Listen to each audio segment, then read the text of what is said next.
আসসালামু আলাইকুম। নাহি সুইশে স্বাগতম। আজকের রেসিপি সেমাইয়ের জর্দা। আমি একটি কড়াইতে 1.5 টেবিল চামচ ঘি নিয়ে নিয়েছি। ঘিটা গলে গেলে আমি এর মধ্যে 3 ধরনের বাদাম আর কিশমিশ দেব। বাদাম হচ্ছে চীনা বাদাম, কাজু বাদাম আর কাঠবাদাম। কাজু বাদাম আর কাঠবাদামকে আমি একটু কুচি করে নিয়েছি। আর কিশমিশটা ধুয়ে পরিষ্কার করে আমার ডিপ ফ্রিজের বক্সে রাখা ছিল, সেখান থেকে দিয়ে দিয়েছি। এই গরম ঘিয়ে আমি এই বাদাম কিশমিশগুলো একটু ভেজে নেব। এর সাথে আমি একটু নারকেল কোড়া দেব। নারকেল কোড়াটা আমি একটু পরে দেব, চাইলে এই ভাজার সময়ও দিয়ে দেওয়া যায়। এখন দিলে টেস্টটা একরকম আসবে, আর কিছুক্ষণ পরে যদি দেওয়া হয় তবে টেস্টটা অন্যরকম আসবে। এর মধ্যে আমি একটা তেজপাতা ছিঁড়ে দিলাম এবং 2টো এলাচ ফেটিয়ে এর সাথে দিয়ে দেব।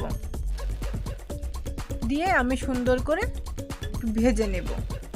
এলাচের ফ্লেভারটা বেড়ে আসবে এবং তেজপাতার ফ্লেভারটা বের হয়ে আসবে। এরপরে আমি 200 গ্রামের যে সেমাইয়ের প্যাকেট থাকে সেখান থেকে হাফ প্যাকেট সেমাই এরকম হাত দিয়ে ভেঙে ভেঙে নিয়ে এই ঘিতে আমি সুন্দর করে ভেজে নেব। ঘন ঘন নেড়ে নেড়ে হালকা করে ভাজতে হবে। আমি এখানে সময়ের অভাবে অল্প ভেজেছি, আপনারা একটু লাল করে ভেজে নিলেও সমস্যা নেই, তাহলে কালারটা আর একটু ডিপ আসবে। এটা ভাজা সেমাই, তারপরেও আরেকটু ভেজেছি। আর দেখতে হবে যাতে পুড়ে না যায়। তারপরে আমি এখানে 1/4 কাপ নারকেল কোড়া দিয়েছি। নারকেল কোড়াটা এখন দিয়ে দিলাম, কারণ নারকেল কোড়াটাও আমার ডিপ ফ্রিজে রাখা ছিল, এটা থেকে যদি পানি বের হয়ে আসে তাই আগে থেকে দিয়ে দিলাম।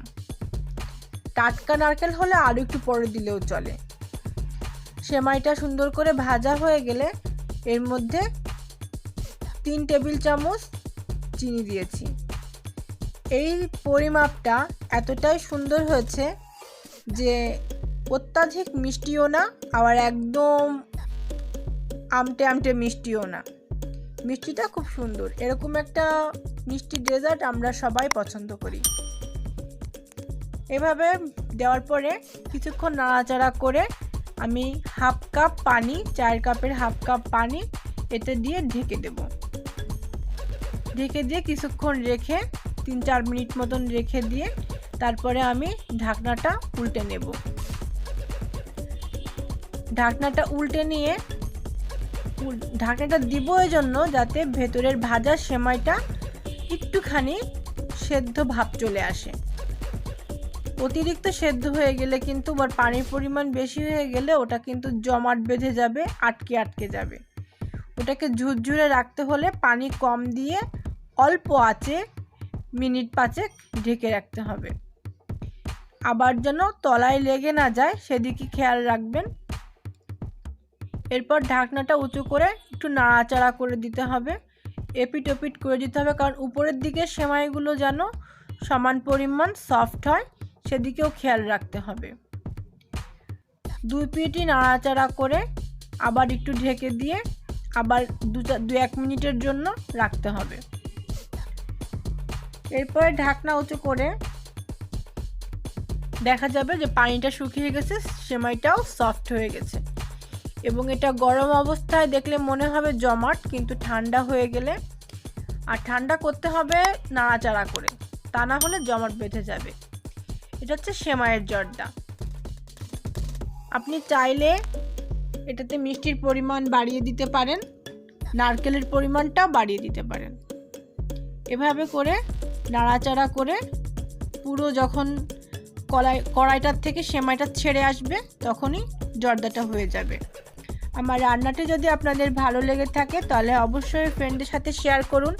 প্রথমেই একটা সাবস্ক্রাইব করুন, বেল আইকনে ক্লিক করুন, আর আমার ভিডিওটি সম্পূর্ণ দেখুন। আপনাদের একটা লাইক আর কমেন্ট আমাকে নতুন নতুন কন্টেন্ট তৈরি করতে সাহায্য করে।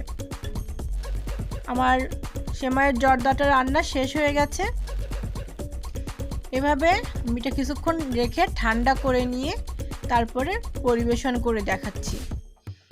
এটা এখনও অনেক গরম আছে, যার কারণে আমি গরম গরম পরিবেশন করছি। ধোয়া উঠছে, কেবলই চুলাটা বন্ধ করা হলো। এভাবে করে বানিয়ে একটু ফ্যানের নিচে রেখে যদি নাড়াচাড়া করে ঠান্ডা করে নেন তবে অবশ্যই প্রত্যেকটা সেমাই খুব আলাদা আলাদা হবে, সুন্দর হবে। খুব অল্প সময়ে আপনার হাতের কাছে সব কিছু থাকলে একদম পুরোপুরি 8 থেকে 10 মিনিটের মধ্যে আপনার রান্নাটা কমপ্লিট হবে। আমার সাথে থাকার জন্য, সম্পূর্ণ ভিডিওটি দেখার জন্য সবাইকে ধন্যবাদ।